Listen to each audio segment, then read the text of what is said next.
Muito bom dia, tudo bom, pessoal? Mais um webinar nosso aqui, que tem dado muito certo aí, o pessoal vem elogiando bastante. Uma série sobre desmistificar a IA. Eu sou o Guilherme Castro, sou arquiteto de soluções aqui de data center. Tudo o que vocês precisarem aí, podem contar comigo. E com meu colega, que eu já vou passar a bola para ele aqui. E hoje a gente tem um assunto muito legal, que é desmistificando redes para IA. Tá? A gente trabalhou um material bem bacana, acho que vocês vão gostar. E vamos começar daqui a pouquinho. Davi Santos, meu colega, especialista em NVIDIA. Bom dia, Davi, tudo bom? Como é que você tá? Bom dia, Guilherme, bom dia a todos. Como vocês estão? E pois é, né, Guilherme? Hoje a gente vai conversar um assunto muito bom. Até porque a gente vai mostrar para as pessoas o quão é importante realmente redes para a inteligência artificial, né? Desmistificar algumas coisas, falar algumas nomenclaturas para poder realmente entender. Deixar bem claro também, pessoal, que é um webinar. A gente gostaria realmente de se aprofundar um pouco mais no assunto, quase como um bootcamp, mas realmente a gente não tem tempo para isso. Se vocês quiserem que a gente se aprofunde nisso, continue essa pegada. Pessoal, continue se inscrevendo, continue acessando, acesse o nosso canal no YouTube da Positiva Empresas e aí a gente continua lançando esses materiais para vocês. Perfeito. Hoje é um bate-papo muito legal sobre redes, focado em IA, né? Acho que é um pilar mega importante. Enfim, a comunicação... A gente já falou isso nos outros webinars, inclusive, né? A comunicação de GPU para GPU. Exato. É um fator que, num assessment, né? Num dimensionamento que a gente faz nos nossos projetos, essa comunicação é um fator muito importante. Então, nada mais justo do que a gente trazer esse tema, que é muito importante, né, Davi? Exatamente. Com essa grande demanda desses servidores, desses GPU servers, na verdade, a gente tem sofrido com o gargalo da rede, pessoal. Por quê? Quando a gente falou até nos nossos últimos webinars, na arquitetura de referência, até mesmo de vGPU, nós temos até essas GPUs trabalhando juntas, em conjunto. Né? Para quem lembra da arquitetura de referência, né, Guilherme? Você tem aí, junto com o NVL, o NVLink, 8 GPUs trabalhando como uma, ou até mais, dependendo do tipo de clusterização que você está fazendo para a sua fábrica de IA. E essas GPUs se comunicam a 1.8 terabytes por segundo. Como que você vai dar vazão a isso na rede? Até pelo fato de que você está comunicando entre nós, não é verdade? Sim. Então é um desses fatores que a gente quer mostrar para vocês, pessoal, como isso funciona, ajudar você a dimensionar a rede de forma correta, né? Eu acho que isso é um dos fatores mais importantes que a gente pode mostrar para o nosso público hoje. Com certeza, Davi. Bom, aqui é um pouquinho da agenda do que a gente tem, né, dos temas. Reforçando, né? Nós não vamos fazer um treinamento, pessoal. A gente não vai entrar aqui no bit, no byte. A gente pode até, de acordo com vocês forem passando para nós os temas, assuntos específicos, a gente pode montar depois outros webinars ou até mesmo um treinamento, né? Para passar, porque a gente tem uma gama gigante ali de parceiros e clientes, né? Que às vezes nos consultam, né, Davi? Exatamente. E esse é um assunto muito importante. Aqui estão os QR Codes dos nossos contatos aí pro LinkedIn, então fiquem à vontade para nos acessar. Vai ser um prazer aí ter vocês como conexão. E aí vamos falar um pouquinho, é um overview. E vamos contar, acho que uma saga, né? Até a importância do por que é tão crítico, por que é um pilar tão importante para você fazer na sua análise. Não é um pilar simples, não é um pilar barato também. Exato. Tem tudo isso, né? Eu gosto de falar isso, não para colocar na frente de outros fatores, mas é porque muitas vezes, né, Davi, alguns clientes, eles não enxergam o verdadeiro valor. Eles acham que é o preço que vai definir a qualidade de alguma coisa. E às vezes optam por uma coisa que não é tão adequada para aquele workload, para aquela Aquela situação, a aplicação que ele vai utilizar. Exatamente. Isso. Essa frase que está até aqui, né, Guilherme, na nossa tela, a IA não é só GPU. Sem redes adequadas, o cluster vira um gargalo. Novamente, como eu dei aquele exemplo anteriormente da GPU se comunicando em NVL, você precisa fazer com que a velocidade dessas GPUs ou a comunicação dessas GPUs seja entregue por rede, pelo storage, onde estão os dados que você vai processar. Como que você vai poder fazer isso, na verdade? Isso é interessante, porque a arquitetura de rede, e principalmente uma arquitetura para fábrica de IA, por exemplo, já não é barato por si só, né? Porque você vai ter o seu cluster ou servidores, vamos pegar pelos nós, né, Guilherme? Nó de treinamento, nó de inferência, os nós de gerenciamento. Então é tudo dividido certinho. Só por aí já não é uma infraestrutura também muito barata. Mas não quer dizer que você não consiga economizar com isso, pessoal. A gente vai mostrar aqui para vocês, claro, é só um spoilerzinho, a questão da InfiniBand. Poxa, será que realmente eu necessito de uma rede InfiniBand? Porque você é acostumado a trabalhar com uma rede Ethernet. Exato. Será que uma rede Ethernet vai me ajudar com isso? Né? Então são coisas que a gente vai levar para vocês, tá, pessoal? E claro, como o Guilherme falou, a gente vai dar uns passinhos atrás para poder mostrar para vocês o que é cada parte da rede, para aí vocês entenderem a nomenclatura e que cada parte está essa rede específica para inteligência artificial. Exatamente, Davi. E até porque também, só também reforçando, os conteúdos do nosso webinar estão sendo publicados no canal do YouTube da Positivo Empresas. Exato. E lá, obviamente, a gente acaba tendo um alcance maior até com profissionais ou, às vezes, estudantes, né? O público em geral que não tem tanta visão e tem a curiosidade de saber, poxa, mas o que tem numa rede, numa infraestrutura, né? De uma empresa, de um data center. Então, a gente sabe que tem aqui muitos colegas, muitos profissionais, enfim, parceiros que já têm um belo conhecimento a respeito. Então a gente só está dando um overview um pouquinho mais simples assim também, porque a gente tem esse alcance, tá? Exato.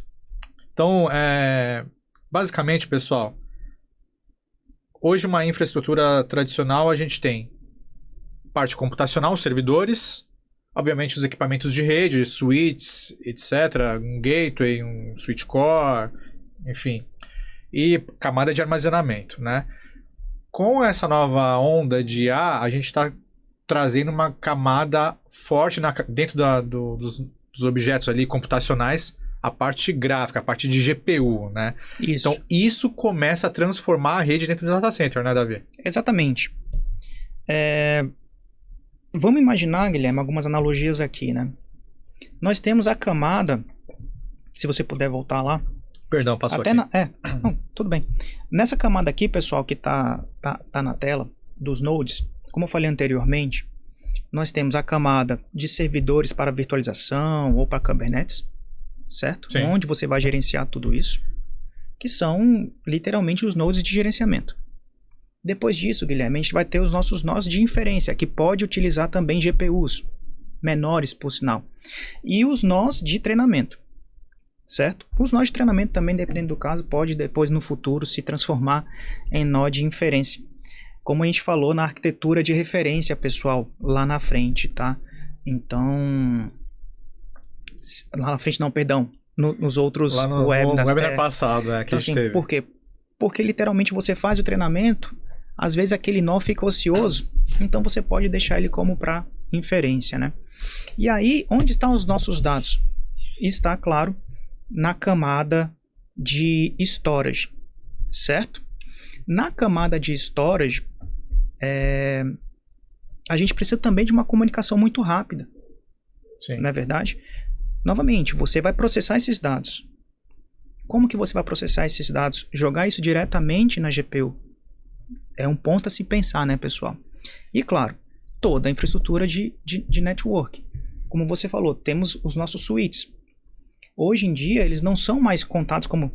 Até tudo bem que você pode colocar como switch topo de rack, switch de acesso, mas hoje a gente vê de outra forma. A gente vê hoje como switch leste-oeste, norte-sul, né, que pode ter mostrado até mesmo nessa parte aqui. Aqui, pessoal, por exemplo, nessa imagem, é interessante mostrar como é uma arquitetura anteriormente, onde você tinha vários servidores. Vamos imaginar que daqui é o data center comum, somente de virtualização, Guilherme. Até pouco tempo atrás era assim. Quando começou a ter as opções de ter que colocar servidores com GPU, se tornou um gargalo, porque você faz um processamento de dados muito grande. E aí, como está mostrando aqui, você tem um congestionamento significante desses dados para todos os lados, certo? A latência aumenta violentamente, né? E claro, você tem perda de banda para todos os nós que você está trabalhando ali. Isso é uma falha muito grande quando a gente está trabalhando uma arquitetura, como eu posso dizer para você, que abrange... Tradicional praticamente, né? Tradicional, mas que abrange todos os nós do seu data center. Sim. Você não está segmentando cada coisa. Sim. Acho que vale reforçar também, Davi.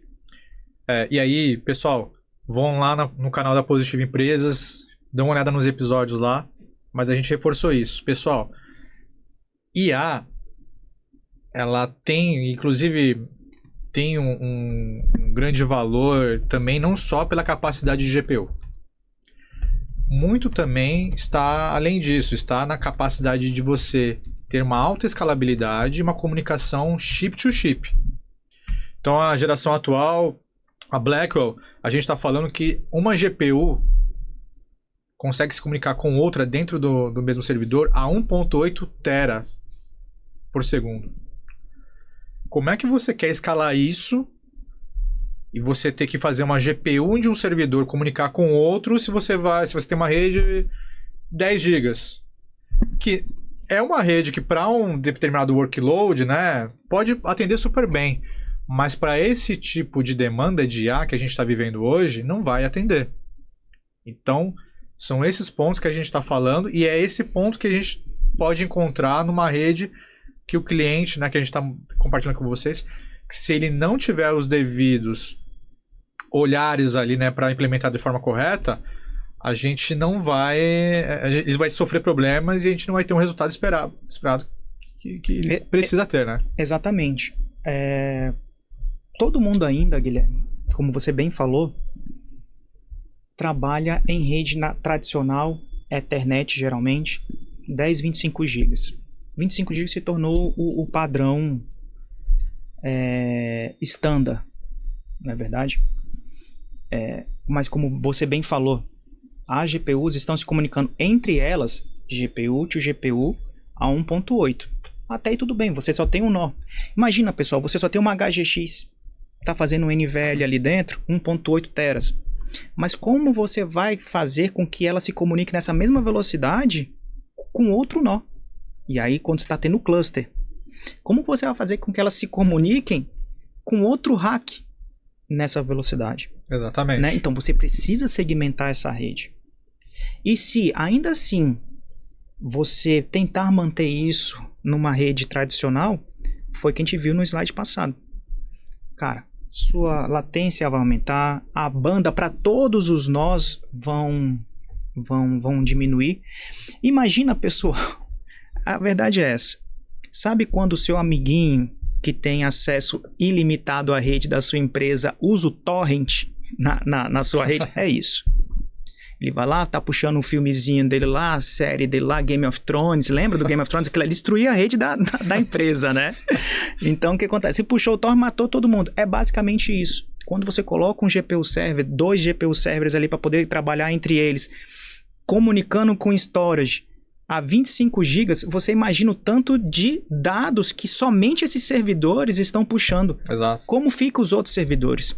E aí, quando a gente olha essa imagem aqui, pessoal, a gente vê que, literalmente, você segmentando, você consegue aumentar, Guilherme, em várias vezes, tanto diminuindo a latência, isso é interessante porque a rede fica desafogada, não é verdade? E também os dados para trabalhar entre esses nós é uniforme. Isso melhora literalmente a entrega desses pacotes para esses servidores específicos para a inteligência artificial, né? Perfeito. E aí, assim, daqui a pouco a gente vai entrar mais no detalhe, mas esse slide agora também mostra alguns pontos interessantes que é assim, vocês vão ter alguns recursos, algum tipo de uso específico para protocolos de rede para uma rede de um data center tradicional, e você vai ter outros para uma rede de um A-Fabric, por exemplo. Tá? E pessoal, comecem a pensar nisso a partir de agora. Tá? Cada vez mais vem crescendo o uso de IA nas empresas. As empresas estão começando a ter desafios e até mesmo, às vezes, regras de compliance, onde eles não vão buscar rodar uma IA numa cloud pública ou fora do seu data center. Óbvio, vai depender da estratégia da empresa. Tem empresas que tá tudo certo, tá lá no cloud, não é o certo ou errado. Mas saibam que já tem empresas buscando fazer isso dentro de casa, por N motivos, né? Parte de segurança, etc e tudo mais. Então, é extremamente importante os profissionais terem uma noção do que é preciso na camada de rede para rodar um servidor de GPU. Não adianta atacar o servidor de GPU lá dentro e acabou. Tá? A verdade é essa. Então, vamos explorar mais um pouquinho aqui. Mais um ponto também que eu acho interessante também destacar, né, Davi? Obviamente, falando de IA, a gente não tem como não falar de NVIDIA. Nós somos parceiros da NVIDIA. Mas, pessoal, isso é abrangente, tá? A gente vai falar dos protocolos. O Davi bem colocou sobre rede Ethernet, que é, obviamente, um padrão de mercado. Praticamente toda a internet roda em Ethernet. Então, assim, é óbvio que você pode ter outras opções além de NVIDIA. A gente só está mais focando aqui por conta da nossa parceria e por conta do que ela está praticamente drivando no mercado, que é a IA, né? Então... Exatamente. Além disso também, pessoal, novamente, o que o Guilherme colocou aqui é de extrema importância.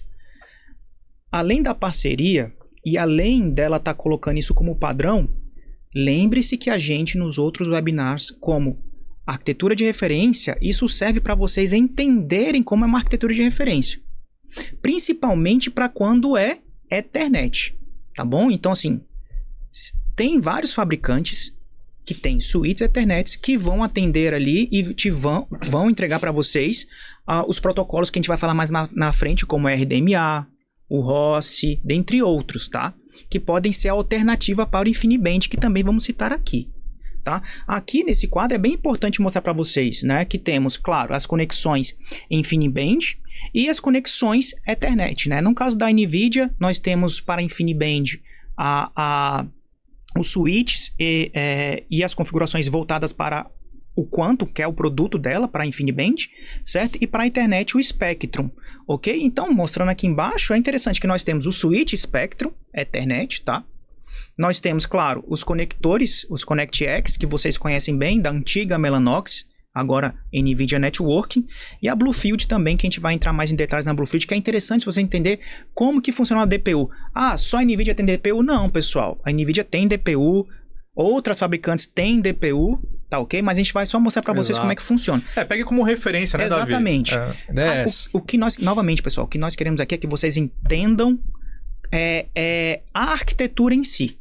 Tá? Desmistificar realmente essa arquitetura, para vocês entenderem quando vocês forem realmente montar alguma estrutura de inteligência artificial. Tá ok? Perfeito. Acho que agora a gente falou algumas letrinhas aqui, né? Jogamos, né, Davi? Acho que é legal a gente falar de cada um delas. Aproveitem esse slide aqui, tirem um print ou pegam, né, copia e cola, né? Depois digita aí no Google, na IA que você utiliza, né? E comecem já a se habituar a falar esse tipo de linguagem para quando for pensar num projeto de IA e olhar para essa camada de rede. Exato. Lembrando também, pessoal, sempre depois do nosso webinar, essa apresentação fica disponível para vocês, tá? Novamente, ou no nosso canal do YouTube agora, ou para quem se registrou e está aqui acompanhando a gente, claro, a gente vai enviar para vocês por e-mail. Caso não recebam, entre em contato conosco, que a gente envia para vocês essa apresentação aqui, que vai estar tudo detalhado para vocês, tá? E aí, seguindo, né, Guilherme, para a gente também não perder muito tempo, já vamos falar algumas coisas, né? E aqui estão essas nomenclaturas que geralmente são utilizadas para arquitetura de fábrica de IA ou qualquer outra arquitetura voltada para redes e inteligência artificial, né? E aí, vem aquela mística, né? Não, para eu poder ter inteligência artificial, para eu poder ter uma rede de inteligência artificial, eu tenho que ir de InfiniBand. Não necessariamente, mas é bom você entender o que é InfiniBand, né? Exatamente. Guilherme. Então, assim, InfiniBand, pessoal, é um tipo de protocolo, de rede, que, deixando bem claro, a NVIDIA, vendo essa crescente, ela fez a aquisição da Mellanox. Né, já tem alguns anos já, e aí se tornou a NVIDIA Network, mas veio da Mellanox, tá, pessoal? Que é um protocolo de rede que é de alta velocidade e baixíssima latência, né? Isso literalmente para poder ajudar a comunicação entre GPU to GPU, né? Pelos outros protocolos já internos a isso, e também entre os clusters que estão dentro do data center, né? Ele tem umas diferenças na estrutura do pacote com relação à internet. Pessoal, lembrando que a gente falou no início, a gente não vai entrar no mega detalhe aqui, porque não é um treinamento, a gente só quer jogar essas pílulas para vocês poderem se munir e já começar a se preparar. A gente pode, né, Davi? Depois, talvez, se vocês pedirem aí, joguem no chat, por favor, na perguntas e respostas aí, se vocês acham interessante trazer um conteúdo nosso aqui só de InfiniBand ou só de algum outro assunto, a gente pode planejar, obviamente. A gente já tem uma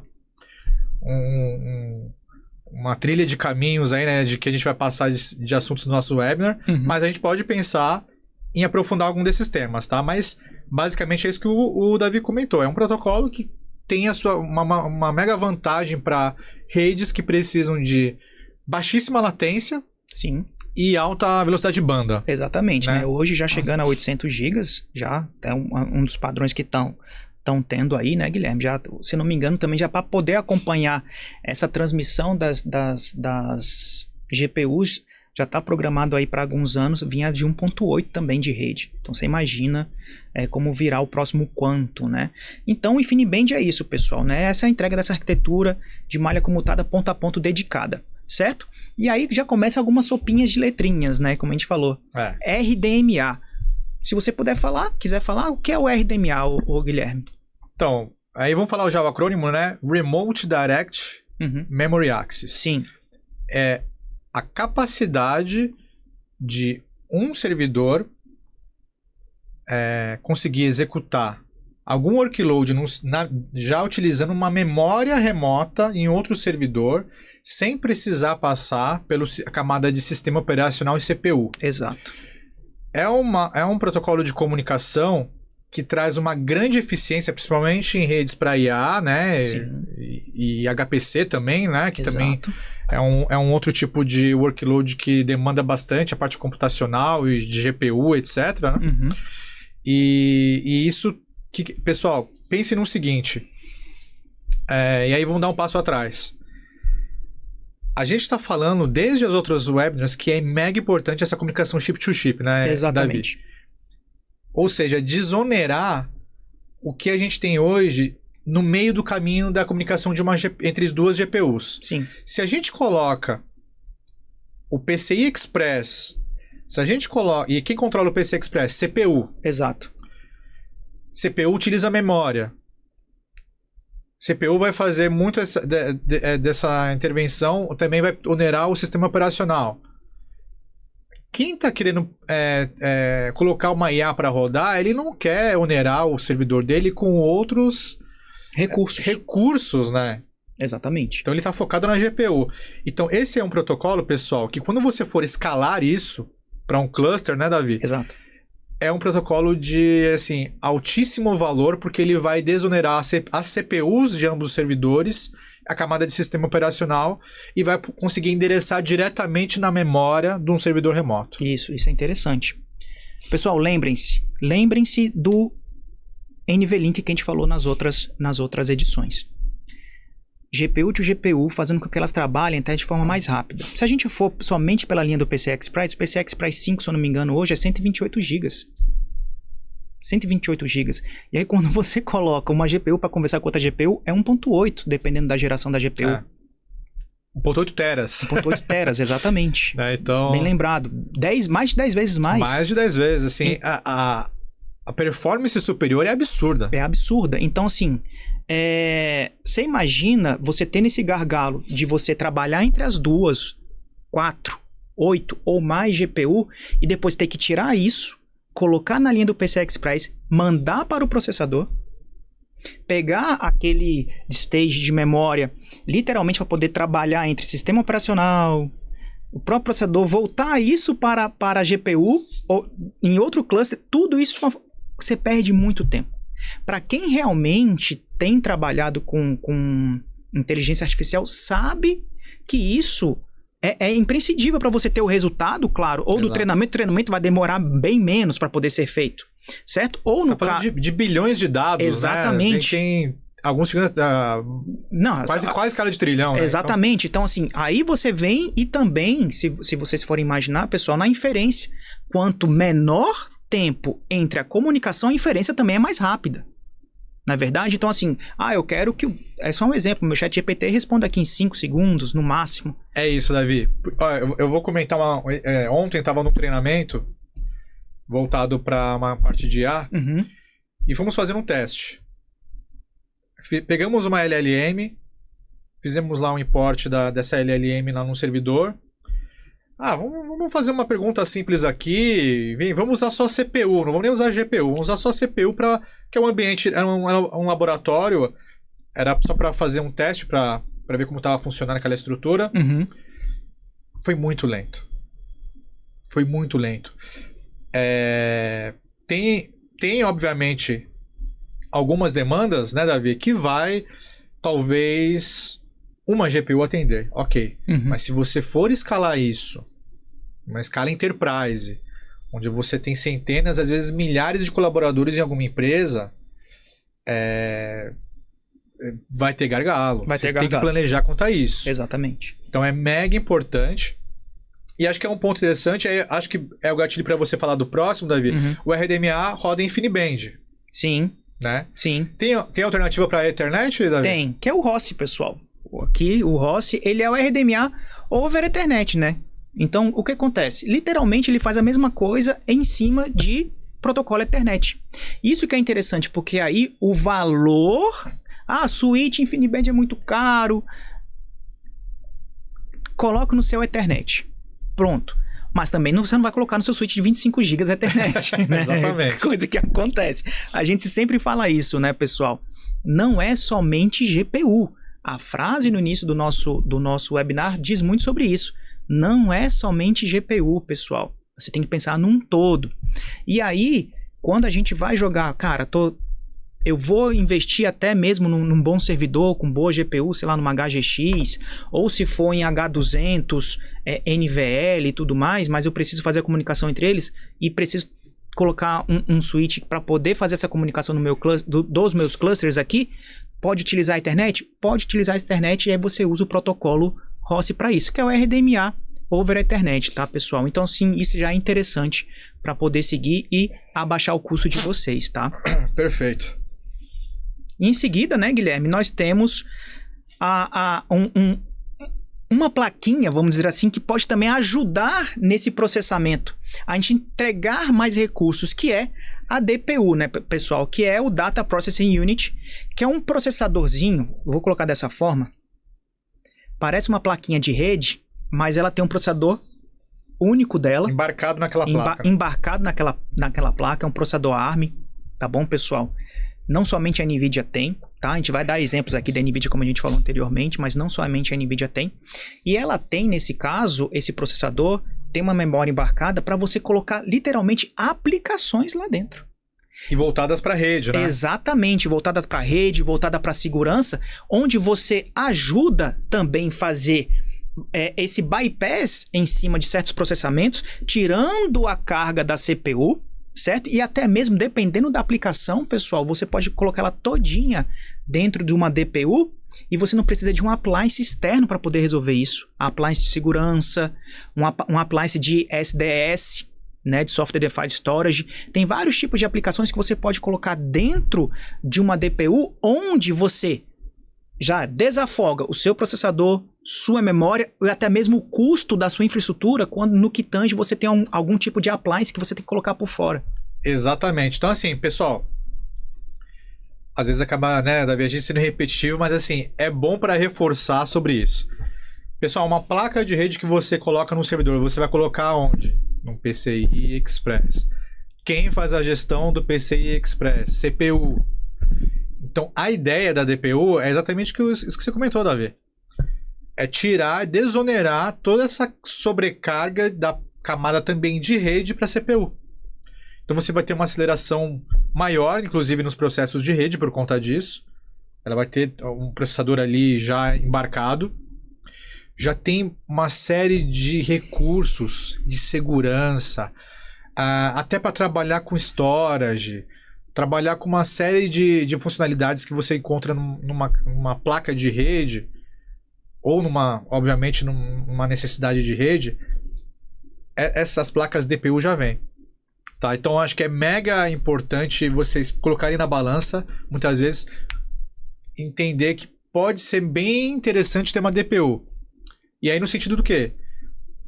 O que eu ia onerar o meu processador e eu ia ter que colocar, por exemplo, um processador com muitos cores, porque às vezes o pessoal fala assim, a DPU é mais cara, vou colocar uma outra aqui. Exato. Mas aí nessa que você coloca uma DPU, você vai tirar essa sobrecarga do CPU, você pode até pensar numa CPU menor. Exato. Ou visar a mesma CPU ali, mas você sabe que ela vai ter uma performance dedicada para rodar aquele workload que você quer. Exatamente. Ela libera recurso do seu nó. Exatamente. Pessoal, ela libera recurso do seu nó, onde você pode colocar mais container. Você pode botar mais máquina virtual, caso você queira. Pensar somente no que é para computação, para compute. Exato. E isso que é interessante de uma DPU, tá? E, novamente, tem casos onde você pode não precisar de appliance, cara. Outro nó específico para alguma finalidade. Até mesmo como SDS, até mesmo como firewall. Então, assim, claro, a gente não tem como se aprofundar muito nisso, né, Guilherme? Mas são coisas que podem você colocar dentro dessa DPU e ajudar você no seu CAPEX, por exemplo. Isso é interessantíssimo. Sim, tá? Sim. Vamos pro próximo aí, Davi. NVSwitch. Fala um pouquinho pra gente aí. NVSwitch, pessoal. Bem, o NVSwitch, nada mais, nada menos, é um switch interno aos nossos HGX, por exemplo, ou, no caso do NVL72, que faz com que as placas que estão conectadas, aí começa um pouquinho de joguinho de língua aqui, né, Guilherme? As placas que estão conectadas no NVLink, no NVL, tá, pessoal, se comunicam entre si. Quando você tem um grupo de placas conectadas em NVLink e você precisa fazer que essas placas se comuniquem com outros nós, por exemplo, tá? Tanto norte-sul quanto leste-oeste, você precisa do NVSwitch. É esse carinha, pessoal, que faz com que você comunique essas GPUs nas velocidades que falamos anteriormente. Perfeito. 900 GB na geração passada, 1.8 teras na geração atual. É o NVSwitch. É esse cara que gerencia o grupo de placas que estão conectadas no NVLink, tá? E aí, defendendo um pouco do que a gente falou sobre a questão da NVIDIA aqui. Essa é uma tecnologia, pessoal, que dá um ganho extremo de performance e ela é proprietária da NVIDIA. Então, por isso que a gente acaba pegando muito as tecnologias, as referências da NVIDIA. Exato. Não tem como fugir hoje, porque é a referência, pessoal. Mas, de novo, alguns pontos aqui vocês podem, obviamente, pensar em os fabricantes. Não é precisa ser obrigatório aqui com o que a gente está colocando em relação ao produto. Não, não é isso. Mas tem algumas coisas que são proprietárias, como é o NVLink e o NVSwitch. Temos agora o NVMe over Fabric, né, Davi? Exato. Quer falar um pouquinho? Não, vamos sim, né? Então, assim, pessoal, o que é o NVMe over Fabric, né? Que é o acesso remoto a storage NVMe via rede. Também você usa esse protocolo para que as GPUs ou outros componentes tenham acesso direto àquele storage. Novamente, tudo isso é para desonerar o processamento do seu nó para você fazer comunicação direto com algum ponto que você queira. E é isso que é interessante. Todos esses pontos aqui, pessoal, é para poder literalmente fazer comunicação direta. É por isso que, anteriormente, voltando àquele ponto da arquitetura tradicional, todos os pontos são ligados entre eles na comunicação entre eles. Então, assim, um servidor pode fazer sim com que a sua rede interna fique com uma performance muito baixa, principalmente o servidor que, claro, faz tratamento de dados. Novamente, por que você faz o backup da sua empresa de noite? Por que você faz o processamento de dados ou encaminha alguns dados seus para a nuvem, por exemplo, né, Guilherme, à noite? Por que você faz o moving de um storage para outro, dependendo do horário, somente à noite? Porque não tem ninguém trafegando ali. Quando você tem uma rede totalmente dedicada para isso, você não precisa se preocupar com esse tipo de dor de cabeça. Consegue entender agora? E a mesma coisa com o NVMe over Fabric. Só dando um passo atrás, Davi, que acho que é legal. Não é o nosso foco aqui, mas lembrando, pessoal, NVMe, ele é um protocolo de armazenamento. Exato. Então, por exemplo, você vai encontrar em alguns unidades flash, que ele inclusive ele é um protocolo para ser trabalhado com unidades de armazenamento flash. Você vai ter um SATA, vai ter um SAS, né, que são protocolos ali utilizados. E você também vai encontrar o NVMe. Sim. Então, o over Fabric, obviamente, você vai estar possibilitando fazer esse tipo de carga aí de armazenamento via rede. Exato. Né? Então, pensando nisso, pessoal. Por quê? Porque, obviamente, não se faz IA sem dados. Tá? Exato. E esses dados vão ter que, em algum momento, não ser só gravado localmente no servidor da GPU, ele pode, por exemplo, contar com uma storage externa ou vários servidores ali tendo que acessar o mesmo tipo de dado, a mesma fonte de dados para um LLM, enfim. Tem uma série de cenários que é possível. E esse é um protocolo que vai dar ganhos, performances, uma série de benefícios para esse tipo de cenário. Exatamente. Por quê? Novamente, porque a ligação está sendo direta. Você está acessando aquele storage, por exemplo, de forma direta. A sua GPU que está processando aqueles dados está pegando aqueles dados de forma direta. Perfeito. É isso que é interessante. Praticamente, se a gente for olhar aqui, pessoal, todos esses protocolos que nós falamos ou conexões que nós falamos, estão falando de conexões diretas. E literalmente gerenciadas, para não dar ponto de gargalo em nenhum local da sua rede aqui da fábrica de IA, por exemplo, né? Perfeito, Davi. E aí, para finalizar aqui esse slide aqui, é um termo que muito profissional utiliza. Para algumas vai ser coisa simples, né? Mas, de novo, pessoal, como a gente tem um público que não tem uma visão, muitas vezes, de como que funciona o data center, vai para o nosso canal do YouTube, vale a pena destacar, que são as conexões norte-sul, leste-oeste. Exatamente. Né, Davi? Então, basicamente, vai se tratar do fluxo de dados que vai estar trafegando do data center, né? Isso. A gente tem topologias, né, para implementar ali as conexões, né, dos edge, que a gente fala dos ativos dali presentes na rede.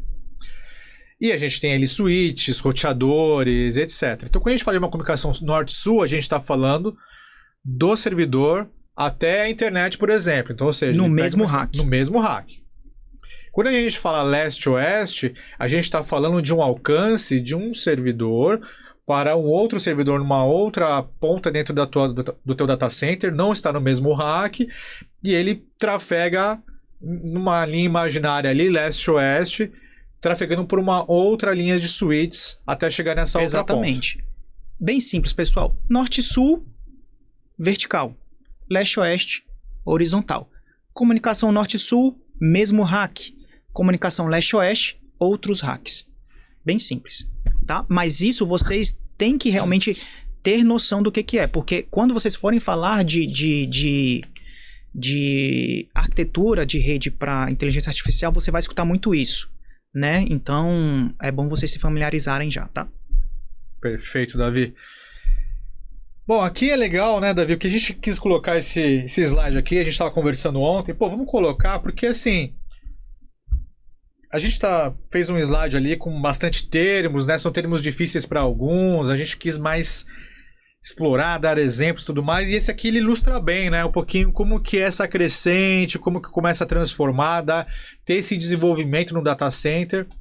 Então, eu achei interessante aqui, né? Então, a gente pega desde uma aplicação monolítica, né? Uhum. Onde a gente tem ali uma unidade computacional simples e aí pouco a pouco ela começa a amadurecer, ganhar corpo, se desenvolver até chegar numa camada de uma infraestrutura de data center com todos os componentes que a gente está falando aqui, né? Então, desde uma gama gigante de GPUs, né? Na parte computacional, switches InfiniBand, DPUs para acelerar, para tornar mais performática a comunicação dessas GPUs fora do próprio servidor. Exato. Então essa evolução eu achei interessante, né? É muito bom mostrar isso, porque assim, pessoal, para quem não está entendendo também, um passinho atrás, como você bem fala, né, Guilherme?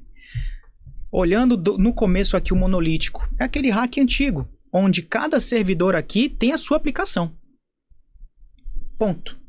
Então você vê uma camada de sistema operacional pequena, ou de gerenciamento pequena, e aí, para cada rack, ou para cada nó desse aqui, para cada servidor é uma aplicação. Estou dando exemplos. Um é para AD, outro é para Firewall, blá, blá, blá. Cada um uma aplicação. Outro é mesmo crescendo com o número de Kubernetes ali, né? Você tem que escalar isso para mais servidores. Exato. Né? Isso, mas no monolítico não era assim. Né? Exato. E aí depois veio o Software Defined Data Center. Nesse Software Defined Data Center que começa a era da virtualização, onde você pode colocar mais aplicações dentro de um servidor, por exemplo, né? Porque aí sim você começa a ter as máquinas virtuais. A partir desse momento que começa também a ter os microserviços, e aí que entra a parte do Kubernetes. Né? Você consegue ter a virtualização, consegue ter o Kubernetes, você consegue ter mais aplicações, ainda mais aplicações, mas aí também você começa a microsegmentar isso, né? Esse hack é para esse tipo de aplicação, aquele hack é para outro tipo de aplicação, porque você unifica tudo isso da forma que a gente falou anteriormente.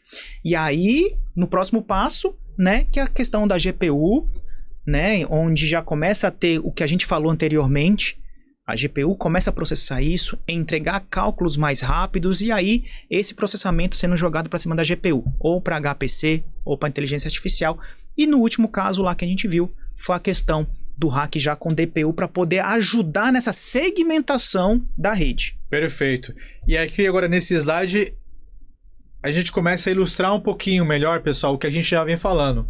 Então, de novo, Davi comentou muito bem, as DPUs, elas desoneram a CPU. E é o que esse slide está mostrando. Se vocês derem uma olhada, ali a gente está falando... Aliás, perdão, esse aqui é o tradicional, ou seja, que a CPU ela ainda está sendo utilizada para executar algumas tarefas e as demandas ali de rede. Então, vocês podem ver que no tracejado verde ali, ele pega ali o buffer da aplicação, ele joga para o sistema operacional, o kernel ali. Para quem que o kernel pede? CPU. Exato. Tá? Ele trabalha diretamente com a CPU, consequentemente também a CPU aloca recursos da memória para poder fazer, obviamente, ali a questão algoritmo ali de cálculos, etc. Para depois jogar para a placa de rede, ali, que no caso não é uma DPU aqui, né? A gente está falando que é uma placa padrão, uma placa que vai praticamente só executar a parte de pacotes, envio, recebimento, etc. Então, toda essa camada ali de protocolo, recursos, etc., continua com a CPU. E agora a gente tem... Quando a gente tem esse benefício da DPU, e vocês podem ver aqui, né, Davi, que na linha tracejada, quando ele vai passar na camada ali do OS kernel, né, do sistema operacional, o que acontece? Opa, eu não preciso de você. A aplicação ela vai conversar direto com o quê? Com a DPU. Exatamente. Para falar a verdade aqui, pessoal, até peço desculpa, não somente a DPU faz isso nativamente, ponto. Porque ela pode processar essas aplicações dentro dela, como a gente vai mostrar mais para frente. Mas nesse caso aqui, Guilherme, é a gente usando o protocolo RDMA. Aí, por exemplo, pessoal, novamente, o RDMA ele faz o acesso direto à memória, que é esse buffer. Então, ao invés de ele passar por esse caminho, como o Guilherme bem falou, para utilizar a CPU, e aí que vem o CPU offload. Você literalmente faz com que ou a DPU ou a Super NIC, como falam, ou a NIC que você vai utilizar, que tenha protocolo e aceite o protocolo RDMA, ROS, comunique diretamente com a sua aplicação. Entendeu? Esse que é a grande vantagem de você usar o protocolo RDMA, ROS, e claro, isso numa DPU, numa Super NIC, por exemplo, né?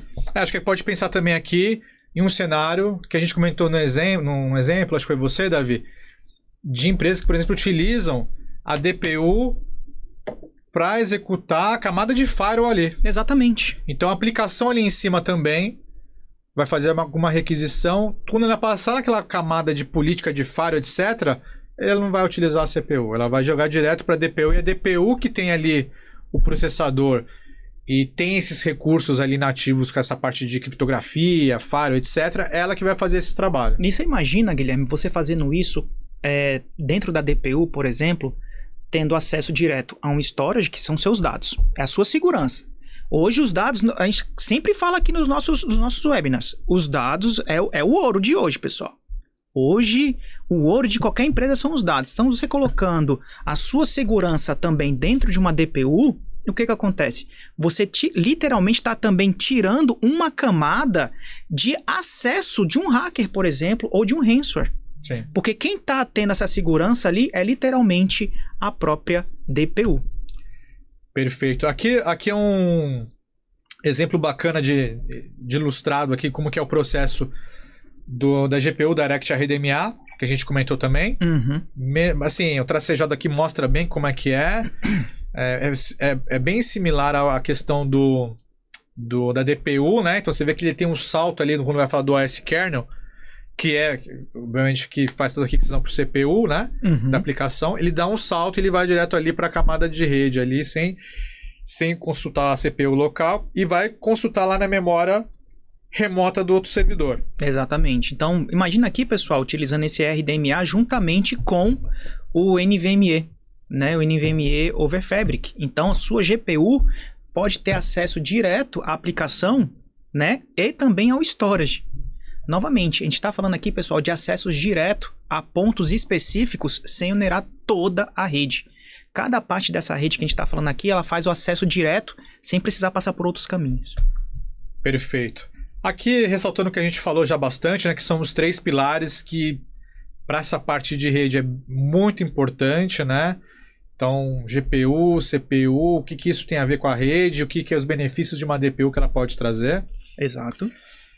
Aqui a gente começa a falar um pouquinho de o que é essa Super NIC. No caso aqui, a gente está falando do produto da NVIDIA, mas de novo, tem outros fabricantes, às vezes alguns parceiros e clientes trabalham com outros fabricantes sem problema nenhum, mas aqui é só um exemplo da Bluefield 3, que é a DPU da NVIDIA, né? E utiliza uma plataforma de software, né? Que é o Docker, né, Sim. Davi? Sim. A gente não vai aprofundar no Docker. Também vale, acho que às vezes um webinar só para falar do Docker. Exatamente. Mas vale a pena, é interessante só comentar com vocês essa existência do Docker aí, que é importante também. Ele é o controlador. Quem realmente vai... É o sistema que realmente vai controlar a sua DPU, tá, pessoal? Vou falar dessa forma. A analogia é mais simples e clara que essa não há, tá? Perfeito. Aqui também esse slide é bacana porque ele mostra um tradicional server ali rodando as suas VMs, os containers, e quando ele tem uma Smart NIC, só que não é uma DPU. Uhum. E quando você tem, por exemplo, uma DPU, o que você já pode rodar ali na própria DPU sem depender da camada computacional? Exatamente, como eu falei anteriormente. Exato. Porque se você pega essa segunda camada aqui, do lado esquerdo, pessoal, nós temos o gerenciamento da infraestrutura, o Software Defined Security, né, que seria um firewall, por exemplo, né, dentre outros aqui. Quando você leva essa camada de aplicação para dentro da DPU que ela consegue rodar, Guilherme, ela tem um processador para isso. Você literalmente você faz o quê? Libera recurso do CPU, da memória. E a ilustração é para mostrar isso, né? Exatamente isso. Do lado tradicional server você vê que tem uma quantidade inferior de VMs e containers, e já na parte de DPU, Accelerated Server, você vai ter muito mais VMs e containers ali, porque ele já deixou o processamento dedicado para isso. E é interessante mostrar rapidamente, Guilherme, lá no final mostra. Olha lá, você consegue dar offload no CPU, você consegue, claro, acelerar essas aplicações, certo? Porque são de ligações diretas, como a gente sempre está falando aqui.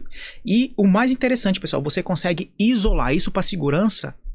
É imprescindível. Fundamental, né? Exatamente. Aqui mais um overview, tá? Da Bluefield 3. Então, esse modelo aqui, ele chega a 400 GB. Uhum. tá? Atende já uma boa parte de demandas aí de IA, tá? A não Sim. sei que você seja um monstro aí de AI Fabric aqui, né? Um Colossus, né? Exato. Mas 400 GB já vai ter uma bela performance aí. Aqui é legal, até só para dar um entendimento pro pessoal, que existe duas linhas da Bluefield, né? Tem uma que a gente fala que é Super NIC, outra que é de fato a DPU ali. E aí cada uma pode ter um tipo de objetivo, né? Mais focado tipo de workload, para um né? workload específico Exatamente. que você vai rodar ali dentro. Exatamente. Aqui fala bem interessante, né? A missão que você tem. É o workload que você realmente necessita, né? E aí tem as capacidades que são compartilhadas entre cada uma, né? E claro, as capacidades únicas de cada uma aqui nesse caso, né? Novamente, pessoal, a gente vai entregar esse documento para vocês. A gente não vai debulhar isso daqui para vocês nesse momento, mas é interessante vocês verificarem que tem esses casos, tá? Perfeito. Pessoal, aqui também é só um overview bem simples e rápido, só para vocês terem uma ideia de que existe também diferenças no form factor. Teve a evolução, atualmente está na Connect X8, e aí basicamente a gente está falando de diferenças, inclusive até de compatibilidade com PCI Express. São placas que vai na PCI Express. Essas aqui não são DPUs, ou seja, são as Smart NICs, as placas de redes da NVIDIA, que são as placas de redes convencionais, que chegam até uma velocidade muito, muito relevante, né? Até a Connect X8 está entregando 400 GB, mas já na PCI Express geração 6. Tá? E aí a gente também deixa uma linha, depois vocês podem consultar com mais calma, inclusive os tipos de interfaces que cada uma vai ter, que é OSPF, QSFP e assim por diante, né, Davi? Exatamente. E essas conexões são as conexões padrão no momento, tá? É interessante falar sobre isso. Temos aqui realmente as Bluefield, né, que são as nossas DPUs. Aqui os modelos dela, né, como tanto as Super NICs como as Bluefield em si, né? E o que elas podem entregar para vocês ali.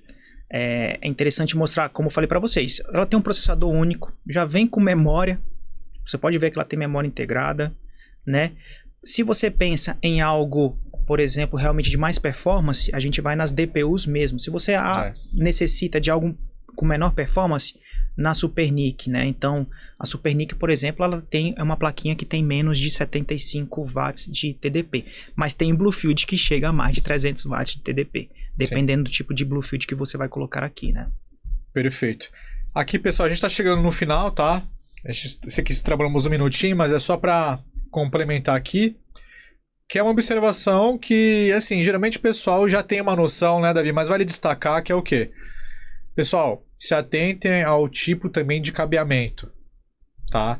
Essas placas, elas têm uma gama ampla de suporte.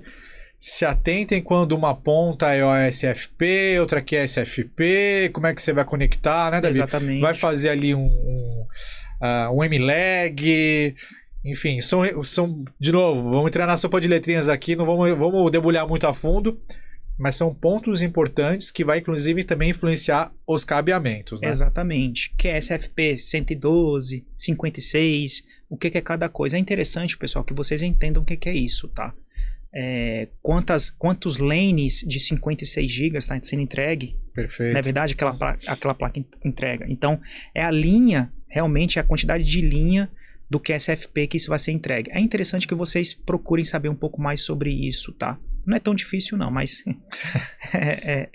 mas é ponto relevante, que, por Exatamente. exemplo, vamos falar dos casos divertidos que às vezes a gente vê no mercado, do povo que compra um equipamento com uma placa de rede ali, com uma interface específica, ou um switch com uma interface específica, e compra com cabo, né, DAC, porque nem o caso que está aqui, o cabo já pronto, ou com o transceiver errado. Exatamente, acontece o tempo todo, né? Acontece, infelizmente. Então, é um ponto que parece ser simples também, mas às vezes pode impactar. Você não vai subir a tua infraestrutura porque o teu cabo ou a conectividade ali não está a correta, né? Exatamente. Então, a gente tem os cabos DAC aqui, que são os cabos diretos, né?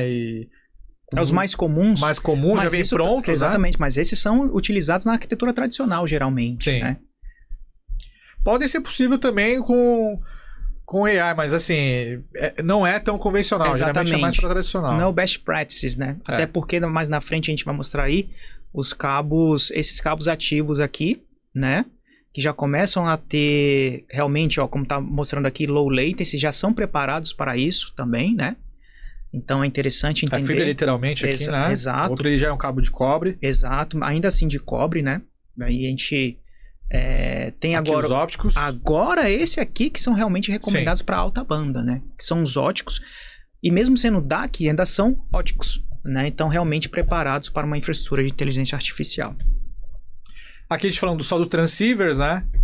E de novo, a gente falou dos primeiros aqui, que são os cabos que já... A parte do cabo ali, ou a fibra já vai conectada junto a transceivers, mas tem o caso que você pode comprar a fibra apartada e esse módulo transceiver, que é esse carinha aqui, que vai conectado na porta do switch, na porta da tua placa de rede, e ele que dá ali, ele que vai drivar qual que é a velocidade que vai trafegar ali. Exatamente. Né? Vai destacar, por exemplo, você pode ter um switch com uma interface de 100 GB e colocar aquela porta a 25. Exato. Né? Ou a 40, aí vai do suporte ali que o switch vai te entregar, mas é esse transceiver que vai... E isso é interessante. Guilherme, poxa, eu tô vendo aqui que é QSFP 112, mas eu só tô vendo aqui um QSFP 56.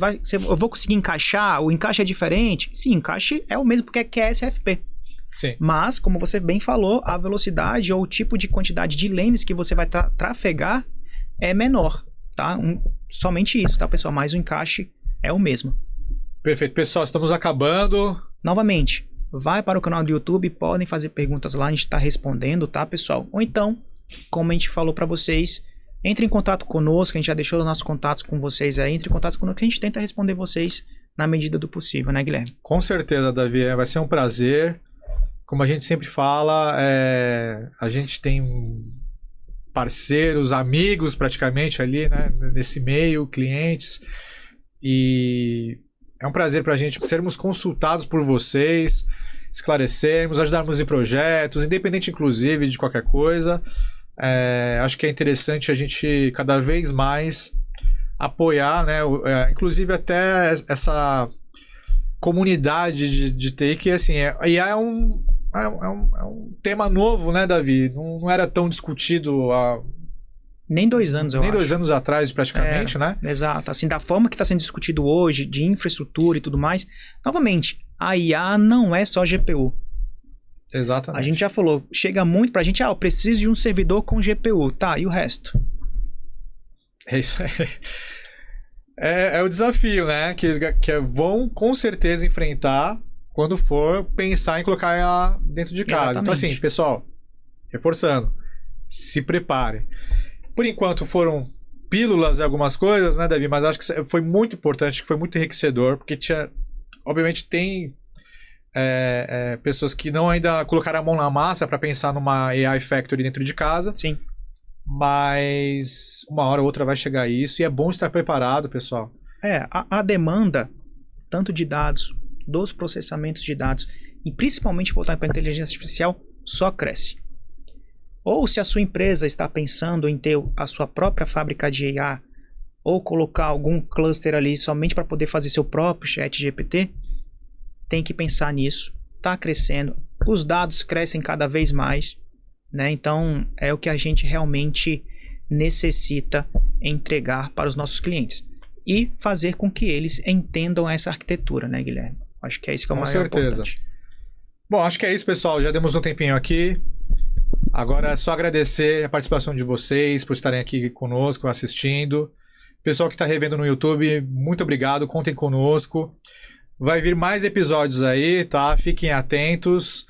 Tem muito conteúdo, né, Davi? Tem. Acho que a gente vai conseguir trazer muita coisa legal para vocês. Acho que outro ponto legal que é menos blá blá blá e muito conteúdo, muita informação. Exato. E a gente vai continuar seguindo. Isso daí também, né, Guilherme? A gente tenta consolidar para vocês, pessoal, de uma forma que realmente seja clara para vocês. O Guilherme bem falou, é muito conteúdo. Se a gente fosse aprofundar em um protocolo, daria muito mais que isso. Se aprofundar em um protocolo, se aprofundar em um produto, por exemplo. Deem dicas pra gente do que vocês realmente também precisam escutar. Porque a gente vai lá, busca e tenta entregar para vocês o melhor conteúdo possível sobre como eu falei, alguma solução ou algum produto. Tá bom? Perfeito. Pessoal, muito obrigado mais uma vez e a gente se vê na próxima aí. É isso aí, pessoal. Muito obrigado. Obrigado. Tchau, tchau. Bom final de semana para todos. Bom final de semana. Tchau, Valeu, tchau. Davi. Obrigado, Valeu. cara.